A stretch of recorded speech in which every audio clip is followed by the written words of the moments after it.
Assalamualaikum warahmatullahi wabarakatuh. Sobat RH sekalian, jumpa lagi kita di channel yang keren ini, Keren Cadas ya. Kita ingin bicara mengenai tantangan Ketua Komnas HAM terhadap pengacara Brigadir J ya, Kamarudin Simanjuntak, yang meragukan soal CCTV yang dilihat oleh Komnas HAM. Karena berdasarkan CCTV yang diperlihatkan ke Komnas HAM, yang katanya memang tidak ada editan, Komnas HAM membuat sebuah pernyataan-pernyataan, termasuk waktu-waktu kapan Ferdi Sambo CS datang ke Jakarta, ke rumah dinas, ke rumah pribadi, dan lain sebagainya. Yang tidak adalah CCTV di tempat kejadian tembak menembaknya. Nah itu nggak ada. Jadi di luarnya ada semua ya. Tapi pas tembak menembak di dalamnya tak ada ya. Maka kemudian kasus ini blood bleed karena tidak ada CCTV yang memperlihatkan semua adegan itu karena katanya rusak ya. Oke. Sobat daerah sekalian, coba kita bacakan ya. Bisa di share ininya gambarnya ya. Oke, sobat era sekalian, diragukan soal CCTV Ketua Komnas HAM tantang pengacara Brigadir J sebagaimana dimuat oleh fifa.co.id. FIFA Nasional, kasus penembakan Brigadir Nofriansyah Yosua Huta Barat alias Brigadir J hingga tewas masih terus bergulir. Komnas HAM juga turut andil dalam menyelidiki kasus tersebut hingga menemukan pelaku pembunuhan dari Brigadir J. Kuasa hukum Brigadir J, Mansur Febrian, di acara Apa Kabar Indonesia Malam di TV One Sabtu 30 Juli 2022 mengungkapkan banyak pertanyaan kepada Komnas HAM terkait hasil CCTV dan beberapa bukti lainnya yang dikumpulkan. Berdasarkan informasi yang kami himpun, ada komunikasi dengan keluarga pukul 22.40 WIB. Kapan terjadi tembak menembaknya? Kapan terjadi pelecehan seksualnya? Sebenarnya CCTV tanggal berapa yang diperiksa, kata Mansur ya. Oke. Oh, ini Mansur Febrian ya.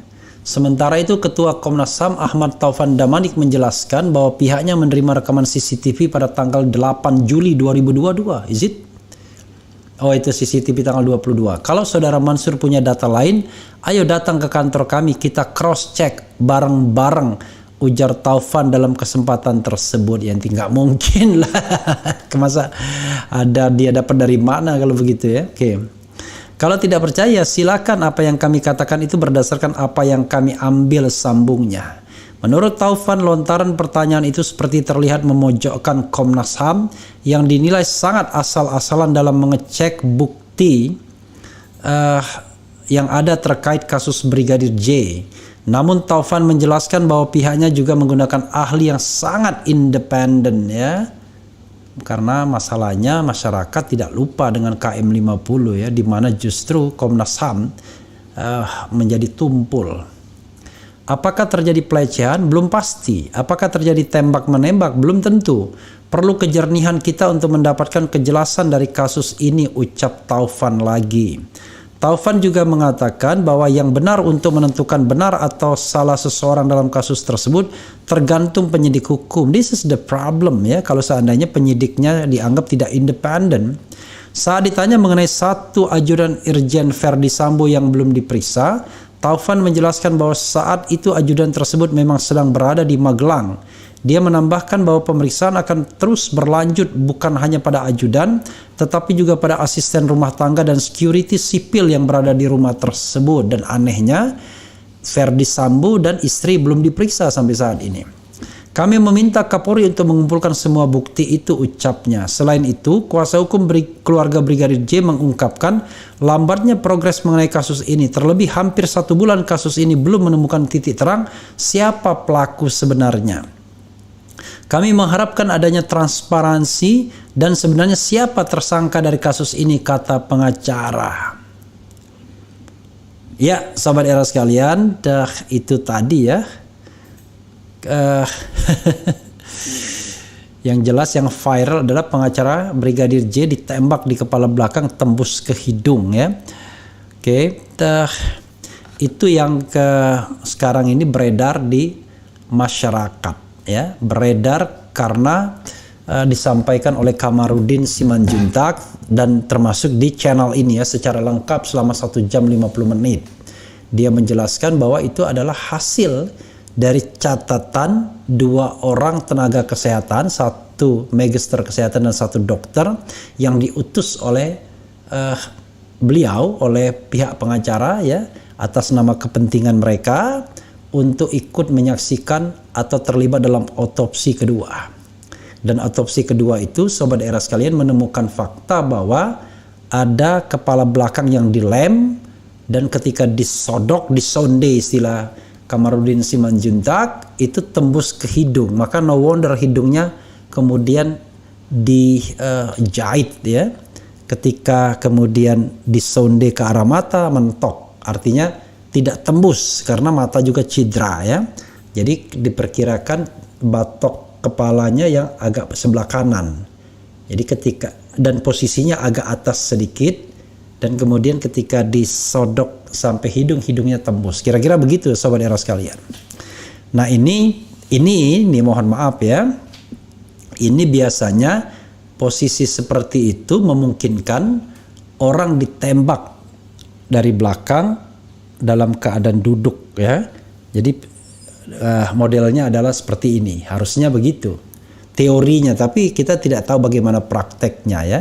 Jadi jelas bukan tembak menembak dari depan dan juga diragukan ketika tertelungkup dari belakang, karena kalau tertelungkup dari belakang posisinya bisa sejajar, tidak atas bawah seperti itu. Tapi walau alam ya, toh kita yang ingin cari adalah kebenaran, bukan membenar-benarkan orang yang salah dan menyalah-nyalakan oleh orang yang benar ya. Jadi sebenarnya baik pihak penyidik maupun pihak pengacara keluarga itu tidak perlu berdebat soal siapa yang salah, karena harusnya mereka bekerja sama untuk mencari pelaku kejahatannya. Kan aneh kan kalau kemudian pelaku kejahatannya justru terkesan ya ada yang membela dan terkesan ada yang lagi mengejar-mengejarnya ya, agar kemudian dinyatakan sebagai tersangka. Nah, soal Komnas HAM ini ya, soal CCTV, memang Simanjuntak, Kamarudin Simanjuntak misalnya di RH Channel mengatakan, wah itu kan bisa diedit, anak saya yang kecil saja bisa perbaikin handphone dan lain sebagainya.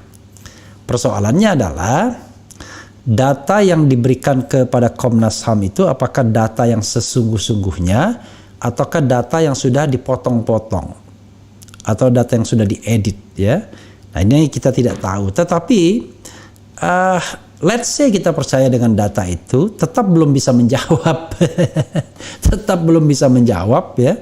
Apakah kemudian Brigadir J itu mati dalam tembak menembak atau mati karena dieksekusi.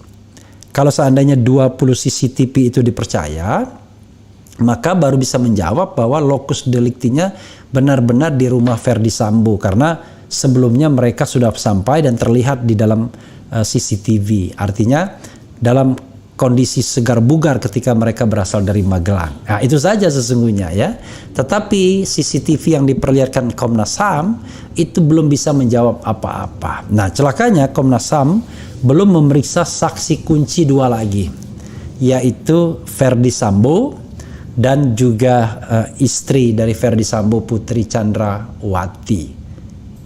Ini yang menjadi persoalan, terkesan bahwa Komnas HAM tidak memiliki daya upaya untuk menembus dalam tanda kutip birokrasi agar jenderal dan istri jenderal dihadirkan agar mereka bisa memeriksanya. Jadi mereka pakai strategi bubur panas, pinggir-pinggirnya semua ya, ajudan-ajudannya semua, ART.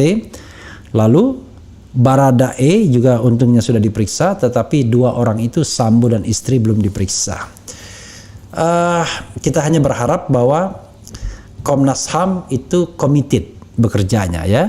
Karena kalau kita bicara kepercayaan publik ya, dari puluhan ribu yang memberikan voting di RH Channel, ya kira-kira 24 ribu kalau tidak salah, itu 91% itu tidak yakin atau tidak percaya, dan sangat tidak percaya. Dua-duanya digabungkan itu kepada Komnas HAM itu sebesar 91%. Jadi ini angka yang cukup signifikan kalau kita bicara tentang integritas proses untuk menggali kebenaran dalam sebuah peristiwa pidana. Sahabat era sekalian, sekali lagi nanti coba kita lihat mana yang bisa lebih dipercaya, apakah Komnas HAM, apakah keluarga Brigadir J atau pihak pengacara keluarga Brigadir J. Itu saja. Masih banyak hal-hal yang perlu kita bahas, tetapi satu ini penting ya, untuk memastikan bahwa apa yang diperoleh dan diperlihatkan Komnas HAM itu adalah sesuatu yang genuine, bukan sesuatu yang sudah direkayasa atau sudah diedit. Jadi must be one thing for sure, bahwa itu adalah sesuatu yang genuine, sehingga kita bisa memastikan satu hal, bahwa locus delicti itu benar-benar terjadi di rumah Verdi Sambo. Karena terjadi di rumah Verdi Sambo, maka alibi, ya kan, untuk menentukan siapa eksekutor di lapangannya itu ya bergantung siapa yang ada di rumah itu saat itu. Kalau Verdi di luar, ya dia punya alibi bahwa dia tidak melakukan eksekusi secara langsung. Tapi kita tidak tahu apakah itu atas perintah dia, apakah itu terjadi karena kecelakaan begitu saja ketika Baradae menegur Brigadir J yang mau melecehkan Putri, dan ketika ditegur kemudian Brigadir J melepaskan tembakan, dihindari oleh Baradae, dia ke belakang katanya ngokang ngokang pistol Glock mungkin ya. Kemudian dia lepaskan tembakan dan tembakan itu kena. Brigadir J tersungkur, begitu tersungkur dia dekati dalam jarak 2 meter, dia habisi. Ini jadi yang tembakan ketika orang sudah tersungkur itulah yang barangkali yang dikatakan sebagai tembakan yang mengenai kepala agak bagian atas dan kemudian tembus ke hidung. We don't know exactly, tapi yang jelas itu sudah merupakan upaya untuk menghabisi nyawa, bukan lagi membela diri karena lawan sudah tersungkur dan ditembak dari belakang. Jadi sahabat sekalian, itu yang harus kita garis bawahi terkait dengan CCTV ini. Sayang sekali, unfortunately, sama seperti kasus yang lainnya ya, CCTV di tempat kejadian perkara yang senternya di mana bisa merekam peristiwa tembak menembaknya itu tidak hidup. Unfortunately.